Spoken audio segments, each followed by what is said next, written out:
இப்பெல்லாம் கோயில்களில் திருமணம் செய்வது ரொம்ப அதிகமாகிடுவாங்க. முதல்லாம் கோயில்ல திருமணம் பண்ண மாட்டாங்க. கொஞ்சம் சில பேர் பண்ணுவாங்க.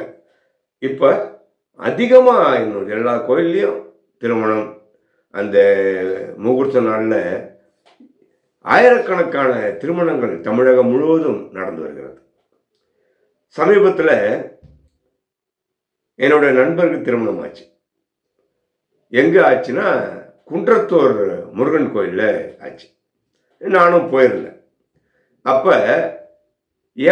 ரூ. 7,000 அவங்க ஃபீஸ் வாங்குறாங்க. கல்யாணத்துக்காக ரூ. 7,000 ஃபீஸ் வாங்குறாங்க. உங்களுக்கு நாளைக்கு வந்து பில் வாங்கிக்கங்க. அப்படி இல்லைன்னா உங்களுக்கு ஆன்லைன்ல உங்க வாட்ஸ்அப்புக்கு பில் அனுப்பிடுறோம் அப்படின்னு சொல்லிட்டாங்க. சரி நாங்களும் வந்துட்டோம். அதுக்கப்புறம் 2 நாள் பொறுத்து பில் அனுப்பிச்சிட்டாங்க. என்ன பில் அனுப்பிச்சிருக்காங்கன்னா ரூ. 3,500 ரூ. 3,500 பில்லு. அப்புறம் போய் கேட்டா இந்த மாதிரி 3,500 எங்களுக்குங்க. ஒரே வாரத்தில் முடிச்சிட்டாங்க. ரூ. 3,500 கோயிலுக்கு, ரூ. 3,500 எங்களுக்கு. என்ன பண்ணுவீங்க இத? அதாவது முருகன் சன்னிதானத்தில் மகிழ்ச்சியாக நடக்க வேண்டிய திருமணத்திற்கு எந்த ஒரு வெக்கமும் இல்லாம, எந்த ஒரு பயமும் இல்லாம, நல்லா தெரிஞ்சுங்க, கோயில்ல திருமணம் நடக்குது. கோயில்ல இருக்கிற ஊழியர்கள் முருகன் தலைமையில, முருகன் சன்னதியில நடக்கிற திருமணத்திற்கு ரூ. 3,500 லஞ்சம். ரூ. 3,500 பில்லு, ரூ. 3,500 லஞ்சம்.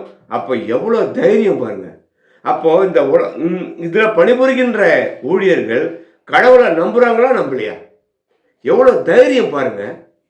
என்னன்னு கேட்டா அமைச்சர்களுக்கும் போதான் ரூ. 3,500. அப்ப தமிழகம் எங்கும் திருக்கோயில்களில் நடக்கின்ற திருமணத்திற்கு இப்படிதான் வசூலிக்கப்படுகிறது.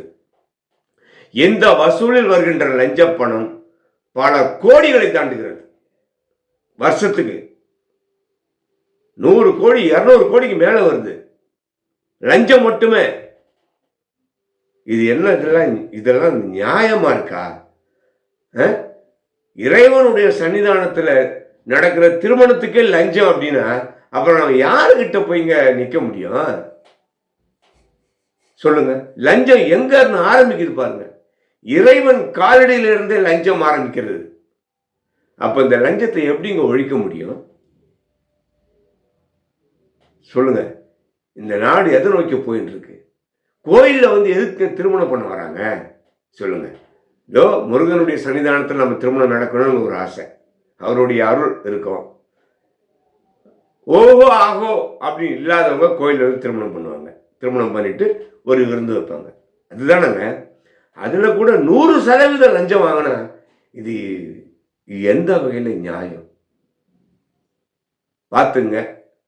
கோயில்ல போய் திருமணம் பண்றவங்களுடைய அவங்களுக்குரிய நான் கொடுக்குற எச்சரிக்கை இது, ஒரு தகவல்.